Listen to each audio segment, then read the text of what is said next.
Ed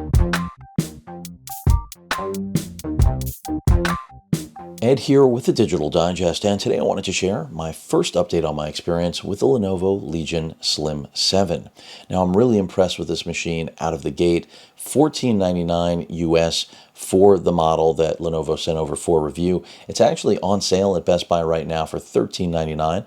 I will include a link in the description, and I think it's really tough to beat if you're looking for a thin and light gaming laptop. We've got a competent CPU, to say the least, with the Ryzen 7 5800H 8-core processor, the NVIDIA RTX 3060 with a max TDP of a little over 100 watts. I think it tops out at about 115, 116, and 16 gigs of RAM, half of which is unfortunately soldered to the board, but this is a thin gaming laptop like the G15, so I'm not shocked. We've got a ½ terabyte Hynix NVMe SSD that performs exceptionally well, also not surprised, and a 15.6-inch 165 hertz IPS panel that has Dolby Vision certification and is fairly solid when it comes to color accuracy. So let's take a look and a listen to the display and speakers right now. Speakers are at 100%.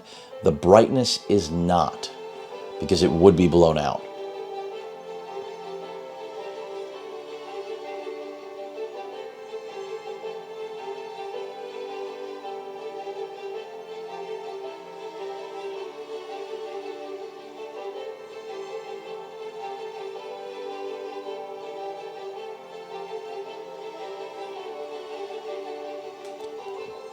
So the first thing I can tell you is that the display quality is quite impressive. Again, for a budget gaming laptop and one that is in, again, the thin and light category. I mean, Lenovo is calling this the lightest gaming laptop on the market, and it may very well be. I don't know that anything is actually lighter than this. And we do have a webcam top and center with a privacy switch, a physical switch that I know many of you will appreciate. Fingerprint scanner on the power button. You may have noticed the power button is red or an amber hue right now, and that is because we are hardwired. The 230 watt power brick, I would say, is the only drawback on the thin and light experience because it is fairly large. I'm not sure I can actually make the run to bring it into frame. Let's see. Looks like I can. The plastic is still on.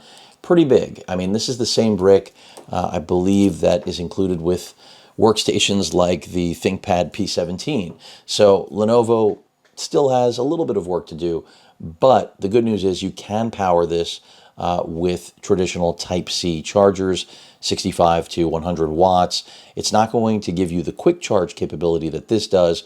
And by the way, when it comes to battery life, it looks like we're working with something around 6 to 8 hours, depending on how bright you keep this display and what you're actually doing with it. Let's take a quick look at something with some audio that includes vocals, some words, so you can actually hear what that sounds like. Ed here with the Digital Digest, and today I wanted to share my full review, the digitally digested segment for the Samsung Galaxy Book Pro 360. So let's start this off by talking about pricing and overall performance. I've spent over a month with this machine, and I can tell... So that was just a quick look. I think that the audio is fine. It isn't going to impress or blow anyone away, that's for sure, but it is solid. Let's close this out. Let's get to gaming, because I have already run Time Spy. I've already launched some games. You can see some of my usual suspects that I've installed, but let's run Time Spy right now. Let's get that out of the way. And so far, what I can tell you, and we are in performance mode for those of you that are wondering, benchmarking has been really impressive. Again, for a thin and light machine, this is coming in just slightly under, just slightly under the performance that my Asus Zephyrus G15 yields. And considering the extreme price difference, again, $13.99 right now for this machine, as opposed to the $18.50 for my G15, which does have a 3070, but it's also a Max-Q variant of that GPU. It's just really impressive what Lenovo has pulled off here. So as you watch this go through the motions, I'll talk to you about what else impresses me with this Slim 7 build. And that is particularly the actual build quality. It's very good, surprisingly good considering the price point. This is a budget machine in my mind, considering all the bells and whistles. The killer Wi-Fi I haven't experienced problems with, but I am accustomed to seeing Intel Wi-Fi 6 chipsets in most of these machines. I'm going to go ahead and mute the audio so that we're not actually listening to that. But I think that's, so far, since I haven't experienced problems with the killer Wi-Fi 6 chipset, I can't really make mention of it and fault it too much. But overall, the entire build, really solid, aluminum, all around pretty much. Love that we've got the ports on the back. I think the I/O is solid. Some of you may have hoped for HDMI out or DisplayPort out. Of course, all of your DisplayPort out is going to be through the Type-C ports, and I will go around I/O towards the close of this video. But more importantly, I don't think Lenovo really cut any corners here except for the size of that power brick, because this is, again, quite possibly the lightest gaming laptop on the market.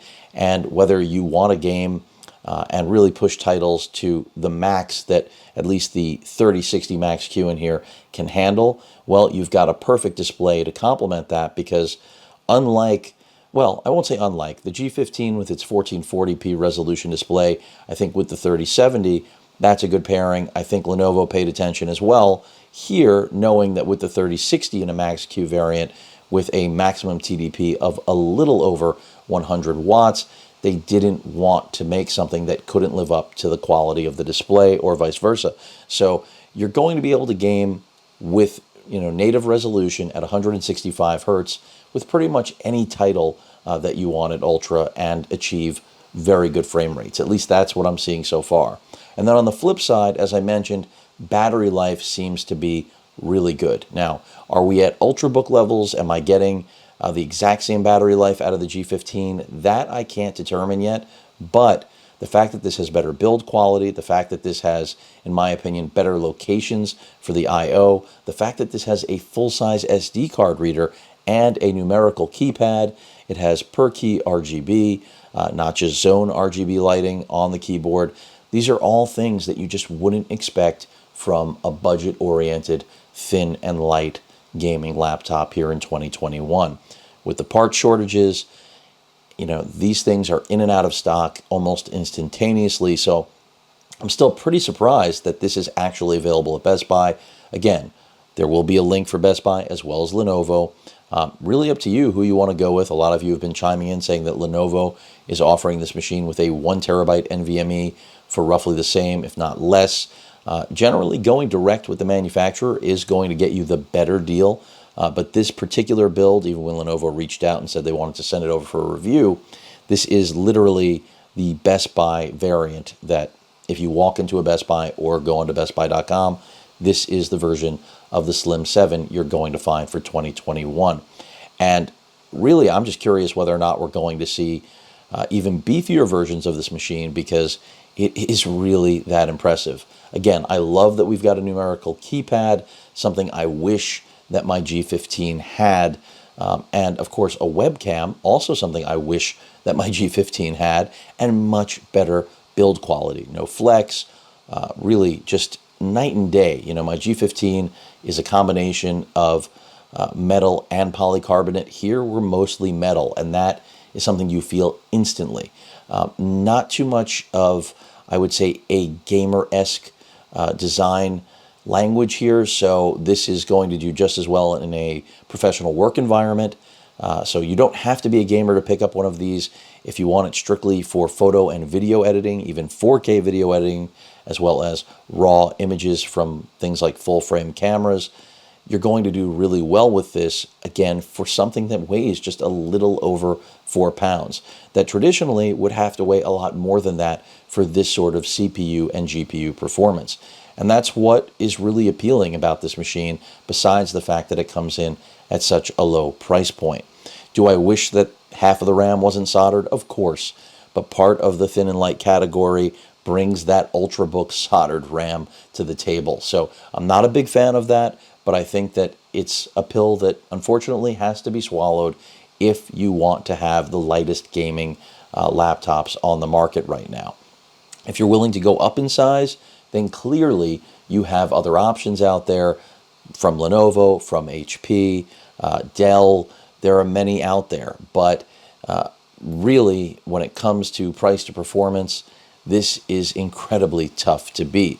And, I've got the Legion 7 in-house right now, the Legion 5 Pro. Those are obviously more expensive machines, but for many of you, I think this is going to be a more attractive option just because it is that much more portable. Now, if you don't care about weight, those machines offer more horsepower, more power going to the actual GPUs they respectively carry. They have more CPU configurations, but they're also considerably more expensive, depending on the deal that you pick up on any given day. But the performance so far that I've seen out of this, the battery life, the fact that it has everything you could want out of a gaming laptop, and yet somehow comes in at less, again, than the 4.25 pounds that my G15 weighs, just shows that Lenovo has been keeping their eyes and ears open. And there's the score that I've consistently been getting, a little over 8,300. Now my G15 benchmarks about 1,000 points higher than this, but what that really equates to in terms of tangible gameplay, not that much of a difference, especially, remember, full HD versus 1440p with the G15, and of course 1600p with things like the Lenovo Legion 7 and the 5 Pro. So it really seems to me that Lenovo hit the nail on the head with matching the hardware to the display. And again, I was just really surprised with the quality of this panel. Lenovo seems to be doing a great job at sourcing quality panels across the board with all of their Legion products this year. Now, when it comes to throttling and, basically how hot the machine gets, it does get warm. It is metal. It is thin, but I haven't really noticed much of a throttling issue thus far. I haven't tried connecting it to an external monitor yet. That will come later. When it comes to benchmarking the Hynix NVMe that's included, you can see best-in-class results without it being Gen 4, which of course we don't have. You would need an Intel 11th Gen board, CPU, and board that supports it to get Gen 4 PCIe NVMe performance. And, by the time that becomes uniform, Gen 5 will be here. And I'm not kidding about that. So the read and write speed from this 0.5 terabyte is great. Do I wish there was a full terabyte on board? Yes. But again, on a budget, and also bear in mind you can replace that. So you're not stuck with it. From a bloatware standpoint, this is, again, run-of-the-mill for Lenovo. There's a little bit on there, more than you would see maybe from some other manufacturers, but not enough for me to discourage anyone or tell them they're not going to be happy with this. So the last thing I want to close out with, a quick look at I was going to go through backlighting, but we'll save that for the full review. Let's take a look at the actual build. And by the way, the trackpad is very good, no problems there. The switching from 60 to 165 hertz is another thing that, on some machines like the G15 happens automatically. Not so much here, although it seems like sometimes it does. So I'm going to have to refine that and get a little bit clearer on that. You can see that back metal pallet, basically the hinge, not hinge, that's not the right way of putting it, but slab that the machine essentially is, because that's what it is kind of holographic in finish. And this is really the most gamer-esque, I would say, feature of the build, of the chassis, that is eye-catching. So you get that little holographic rainbow going around the machine, of course, Legion branding right here, trying to stay in focus, and then Lenovo branding on the left side. As we look at the right side of the machine, we have, of course, ventilation, 2 Type-C ports. As I mentioned before, this is going to be yet another way you're going to not only connect a wide array of devices, including also address video out, but also power delivery. So you can charge through these. That's critical. Too many machines these days don't still support power delivery and charging outside of the proprietary proprietary power brick. And I feel like that's just kind of unacceptable here in 2021. Headphone, microphone, combo jack for your headset of choice. that full-size SD card slot that I absolutely adore, something you aren't going to find on pretty much any machine like this. And again, look at how thin that is.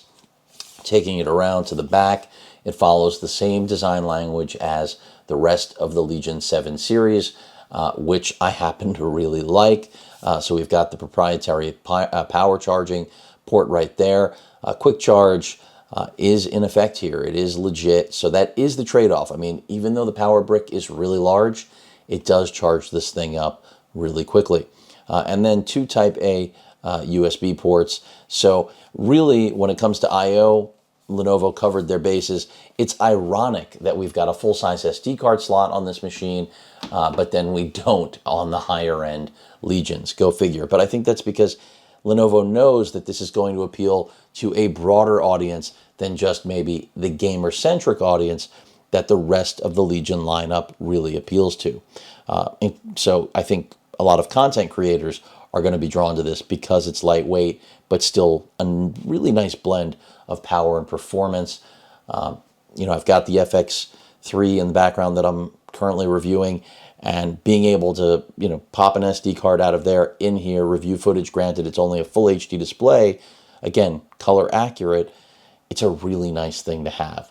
One other thing you may have noticed through the course of this update, it is a fingerprint magnet, but a small price to pay for an affordable, thin and light, very well made gaming ultralight laptop here in 2021. So a lot to like here. I'm excited. Just for reference, I could grab one other brick of a Legion here just so you could see it. And that is, I got to move some things around, but I do have the Legion 7 here, just so that you can, again, get a frame of reference of how thin this machine really is. Come back into focus, please. There is the Legion 7, and just look at that. I mean, the Legion 7 is a beast. It's one of my favorite gaming laptops on the market right now. Still not available, but look at those side by side, and I mean, instantly you see different realms. Either way, Lenovo is having a really strong year, and the Slim 7 is yet another great option for anyone looking to keep it light and not compromise and keep it affordable. Any questions or comments, please feel free to post them. Hit that like button, and as usual, please feel free to subscribe, and please stay safe. Later.